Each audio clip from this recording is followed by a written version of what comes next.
बिस्मिल्लाहिर्रहमानिर्रहीम। Dear students, आज हम टॉपिक जो स्टार्ट करेंगे that is related to unconformity.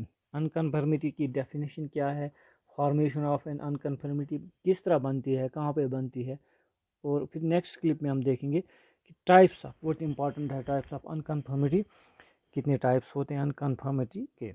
So unconformity जो ये सेडिमेंट्री प्रोसेस से रिलेटेड है, जैसे मैंने आपको कहा था जब हमने एज ऑफ अर्थ जो है डिस्कस किया था, सेडिमेंट्री प्रोसेस जो डिपोजिशन है सेडिमेंट्स की, वो किसी बेसिन या किसी डिप्रेशन में, चाहे वो कोई ह्यूज लेक हो, चाहे ओशियंस हो, वहाँ पे होती रहती है।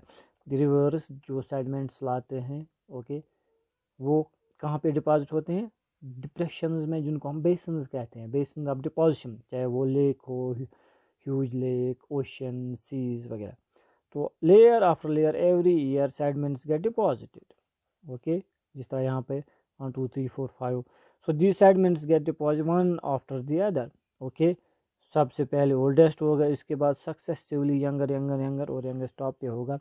ये अनइंटरप्टेड प्रोसेस होती है लगातार, जिस तरह आप जैसे स्कूल में जाते हैं, फर्स्ट में आप एडमिशन लेते हैं, फिर second third fourth class, fifth, after 9th 10th 11th 12th, फिर कंटिन्यूसली, फिर आप कॉलेज में जाते हैं, first year, second year, third year वगैरह। तो एक कंटिन्यूस एक कंटिन्यूटी होती है, ओके, कोई ब्रेक नहीं होता है, लगातार ये प्रोसेस होती है। आप हर साल जो है एक एक क्लास जो है ऊपर चले जाते हैं पास करके। तो लेकिन इसको हम कंटिन्यूटी कहते हैं, मसलसल ये प्रोसेस जो है इसको हम कहेंगे, कोई इंटरप्शन नहीं होता। लेकिन इंटरप्शन हो सकता है जब कोई लड़का खुदा न खास्ता फेल होता है 10th में 12th में, तो उसको 2 साल लगते हैं फिर नेक्स्ट क्लास में जाने के लिए, या 3 साल, किसी को 4 साल, किसी को 5 साल, किसी को 1 साल। तो एक ब्रेक आता है, इंटरवल आता है, गैप आता है, इंटरप्शन होता है, ओके। तो जो कन्फॉर्मिटी पहले वाले केस में थी, जो कन्फॉर्मेबल था, कंटिन्यूटी थी, कोई ब्रेक नहीं था, गैप नहीं था, ओके। लेकिन यहाँ पर हम देखते हैं कि जो टाइम पीरियड है, इंटरवल, जो गैप आता है बीच में, 4 5 3 साल 2 साल जो गैप आते हैं, जिसमें ये स्कूल नहीं जाता है, कॉलेज नहीं जा पाता है, एक गैप आती है, कंटिन्यूटी में ब्रेक लगता है, ओके। इसी तरह सेडिमेंटेशन में कभी कभार क्या होता है, एक ब्रेक आता है, break in sedimentation, gap in sedimentation, okay. किसी भी प्रोसेस की वजह से जो जियोलॉजिकल रिकॉर्ड, जो सेडिमेंट्स डिपॉजिट होते थे ईयर आफ्टर ईयर, एक क्लॉक बना था, लेकिन उसमें ब्रेक आता है, कंटिन्यूटी में ब्रेक आता है, इंटरवल आता है, जिसमें डिपोजिशन नहीं होता है, ओके। क्योंकि डिपोजिशन और एरोजन ये दो प्रोसेस आप जानते हैं, जब डिस्ट्रॉय होते हैं ये सेडिमेंट्स।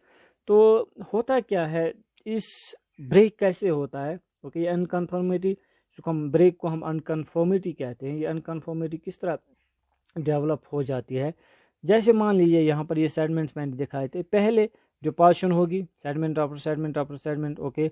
लेकिन क्योंकि अर्थ जो है डायनेमिक है, अर्थ मोबाइल है, अर्थ क्रस्ट कहीं पे अपलिफ्ट होता है, कहीं पे जो है सब्सिडेंस लैंड की होती है, emergence along the sea level, submergence, emergence, sea level transgression होती है, रिग्रेशन होती है, कभी इंक्रोच होता है सी लैंड की तरफ, कभी रिसीड हो जाता है, ओके। देन एक बार फॉल्टिंग फोल्डिंग हो जाती है, उसकी वजह से अपलिफ्टमेंट लैंड की वजह, जो सेडिमेंट बेड्स यहाँ पर जो पहले डिपोजिशन होता था किसी बेसन में, किसी लेक में, किसी ओशन में, तो वो पानी के नीचे डिपॉजिट होते थे। लेकिन जब अपलिफ्टमेंट माउंटेन बिल्डिंग की वजह से, किसी भी एक्सटर्नल फोर्स की वजह से टेक्टोनिक डिस्टर्बेंस जब होगी, तो ये बेड्स अब वाटर के नीचे नहीं रहते हैं, जिस तरह हिमालय वजूद में आए थे, ओके। पहले डिपोजिशन होती थी सेडिमेंट्स, लेकिन जब अपलिफ्टमेंट हिमालय हुआ, तो अब समंदर के नीचे वो, या पानी के नीचे वो सेडिमेंट्स जो डिपॉजिट हुए थे, या रॉक जो बनी थी, वो अब नहीं रहेंगे, वो अब एक्सपोज होंगे, क्योंकि अब माउंटेन बनेगा, कोई हिल बनेगा। तो अब यहाँ पे डिपोजिशन नहीं होगी, क्योंकि अब सब एरियल कंडीशन, एटमॉस्फेरिक कंडीशन या एजेंट्स को एक्सपोज हो जाते हैं, सब एरियल कंडीशंस, या इसमें अब क्या होगा, डिस्ट्रक्शन होगी, स्टार्ट होगी, दैट मीन्स वेदरिंग प्रोसेस, इसमें ब्रेकिंग होगा, फिजिकल वेदरिंग, केमिकल वेदरिंग, बाकी डिग्रेडेशन प्रोसेस जिसको हम वेदरिंग कहते हैं, और फिर वही मटेरियल रिमूव होता है, एरोजन उसका होता है, ओके। जैसे आप मान लीजिए यहाँ पर, अब यहाँ पर जो है अपलिफ्टमेंट, चाहे वो डिपोजिशन में लाख साल लगे थे, करोड़ों साल लगे थे, लेकिन अब यहाँ इस साइड पे डिपोजिशन नहीं होगा क्योंकि वो अब हिल बना है, माउंटेन रेंज बना है। अब इसमें जो रॉक लेयर्स, रॉक जो डिपॉजिट हुई थी, अब वो जो है इनकी डिस्ट्रक्शन, वेदरिंग, इरोजन स्टार्ट हो जाती है। जो ये वेदरिंग प्रोसेस, इरोजन स्टार्ट होती है, उसको भी टाइम लगता है, चाहे लाखों साल लगें, करोड़ों साल लगें। ओके, तो ये डिस्ट्रॉय हो जाता है। जो अपलिफ्टेड एलिवेटेड हिल था, अब वो उसमें डिस्ट्रक्शन हो जाती है।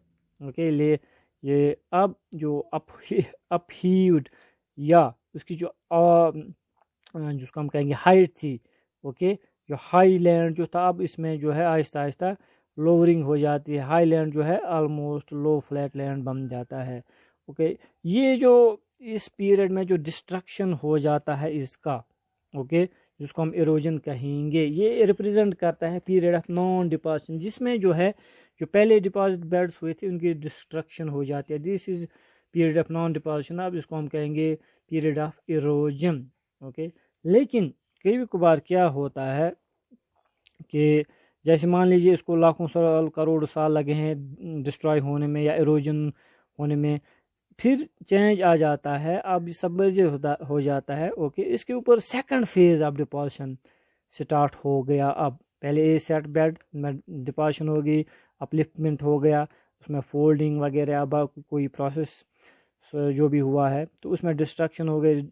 देन उसमें again deposition, second phase of deposition start हो जाती है।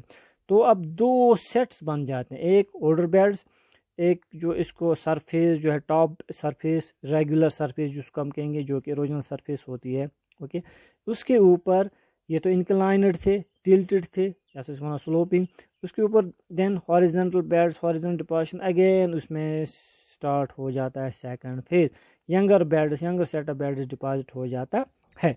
तो यहाँ पर हम देखते हैं जो ये पीरियड ऑफ डिपोजिशन दोबारा स्टार्ट होता है, इसको एक सरफेस, एक सतह जो है इरोजनल सरफेस एक सेपरेट करती है अंडरलाइंग ओल्डर बेड्स से।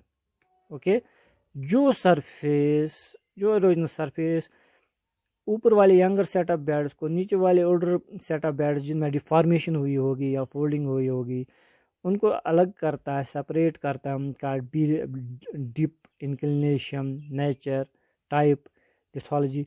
तो इस सरफेस को हम, प्लेन को हम अनकन्फर्मेटरी सरफेस कहते हैं, जो कि एक इरोजनल सरफेस होती है, जिस तरह एक्स वाई मैंने यहाँ दिखाया है। तो हम जब इसको डिफाइन करेंगे, अनकन्फर्मेटरी एंड अनकन्फर्मेटरी ये भी define as an erosional surface या surface of erosion or non deposition separating the underlying older, ये आप याद रखना है, older rocks from overlying younger rock beds, जो later on कहीं फिर टाइम में डिपॉजिट हुए होते हैं। So this unconformity it represent an interval of time, time of unknown length, ये हमें पता नहीं है, करोड़ों साल, लाखों साल लगे इसको डिस्ट्रॉय होने में, जब डिपोजिशन नहीं हुआ था, जब गैप क्रिएट हुआ था डिपोजिशन में। जिस तरह मैंने कहा था क्लास पास होता है, फिर 4-5 साल गैप फिर लगते हैं, फिर सेकंड ईयर फर्स्ट ईयर में 12th से जाता है तो गैप आ जाती है। सो यहाँ पर अननोन लेंथ टाइम होता है जो कि इरोजन में स्पेंड हुआ होता है, जो इरोजन इन अंडरलाइंग बेड स्ट्रेटा को हुआ होता है। किससे पहले? जो ओवरलाइंग रॉक्स है, यंगर सेट ऑफ बेड्स है, उनकी डिपोजिशन से पहले। सो फॉर्मेशन ऑफ अनकन्फर्मिटी किस तरह बनती है, ये मैंने आपको बताया। पहले डिपोजिशन होगी बेड्स में, ओके, जिस तरह यहाँ पर मैंने दिखाया था, बेड्स की सी में डिपॉजिट होता है, ओके, वाटर बॉडी में कहीं, फिर देन अपहीवल हो जाता है, फिर उसी को इरोजन होता है किसी, जब क्योंकि ये डिस्टर्बेंस हो जाती है, टेक्टोनिक माउंटेन बिल्डिंग होती है और कोई प्रोसेस होता है, then next deposition again submerged beds पे दोबारा हो जाता है। ओके, इसी से फिर फ्रेश डिपोजिशन स्टार्ट हो जाते हैं, जिससे जो है ओवरलाइंग सेटअप यंगर बेड्स बन जाते हैं और अनकन्फर्मिटी जो सरफेस डेवलप हो जाती है। तो ये तो इसकी डेफिनेशन होगी। नेक्स्ट में हम देखेंगे